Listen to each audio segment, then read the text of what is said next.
Hi guys, welcome back. Once again, advice for today's is huwag kayong mangangako o susumpa sa lupa ng mga nyo gagawin nyo sa kapatao nyo pag sumumpa kayo sa lupa ay bawal po yun.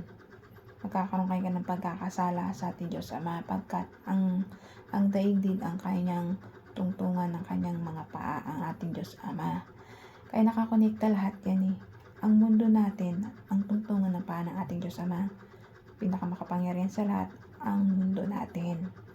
Tapos sumunod doon, ang paraiso at ang heaven, yung doon nakatira yung ating Diyos Amang buhay na nasa langit. Ganun po yun, magkakarekta lahat po yan. Ang daluyan ng tubig mula sa paraiso, sa mundo, sa paraiso at dun sa heaven, nandun nakatira yung ating Diyos Amang buhay na nasa langit. Magkakarekta po lahat yan. Hindi, basa-basa rin po tayo ng Bible. Pag nakikinig po tayo, nagbabasa tayo ng Bible, at nalalaman natin na magkakakonekta pala yung mundo, paraiso at ang heaven na nakatira doon ang ating Amang buhay na nasa langit. Diba po? Sabi ko po sa inyo, si Jesus Christ po ang kumukonekta sa atin para makarating tayo sa Diyos Ama. Diba? Sinabi ko sa inyo, kung kikilalanin natin ang Diyos Anak na si Jesus Christ, makakaligtas po tayo sa mga kasalanan gawa natin kasi siya po yung way para makapunta po tayo sa Diyos Ama. Kung di natin kikilalanin ang kanyang anak, hindi rin po tayo makakapunta doon. Pero kung kinikilala natin ang Diyos Anak na si Jesus Christ, so tutuparin po natin yung mga sinabi niya rito sa ibabaw ng lupa, yung mga batas o utos niya dito sa ibabaw ng lupa, di ba? Sumunod po tayo sa 10 utos at yung mga sinasabi niya sa Bible, ng mga salita, sundin po natin yun at pakinig tayo ng mga preach sa mga pari, sa mga napapayag niya ng pastor, sa mga tulad ko na nag-a-advise. So ako simpleng advisor lang po. So ako ay nakikinig lamang sa mga nag-preach, sa mga salita sa mga social media.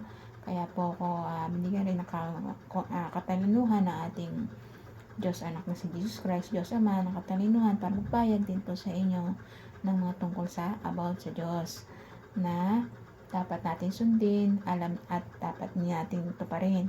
Alamin natin kung anong tama at yung mali at para magkaroon din po tayo ng kaalaman about po sa ating Diyos Ama, Diyos Anak at Diyos Espiritu Santo.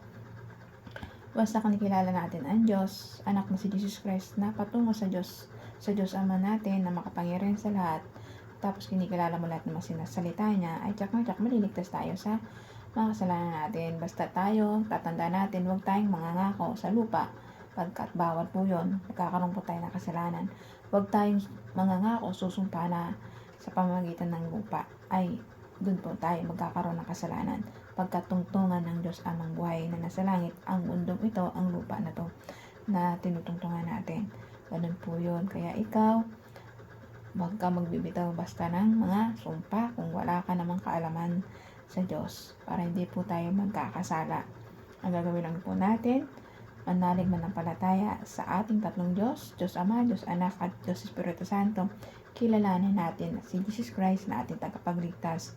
Ang buhay, ang katotohanan, kasi nagpapahayag siya ng katotohanan na galing sa Bible. Ang buhay, siya ang buhay na Diyos na nananaig o na pumapatnubay sa atin, na buhay, nag-i-extinct. Siyang buhay na Diyos. Huwag po tayong sasamba sa mga santo o gawa ng tao. Ganun po yun. At higit sa lahat, siya po yung daan patungo sa ating Diyos Amang buhay na nasa langit. Kaya kapag siya ang sinamba natin at pinuri at nanalig tayo sa Kanya at humingi tayo ng mga gusto natin sa Kanya, ay tsak matutupad. At sundin lang po natin lahat na pinag-uutos niya dito sa ibabaw ng lupa sa mundo na to. Kaya hanggang maaga pa, hanggang may panahon pa, magbago na po tayong lahat sa ating mga maling gawa. Kaya hanggang dito na pa ang advice. Ingat po tayong lahat and God bless.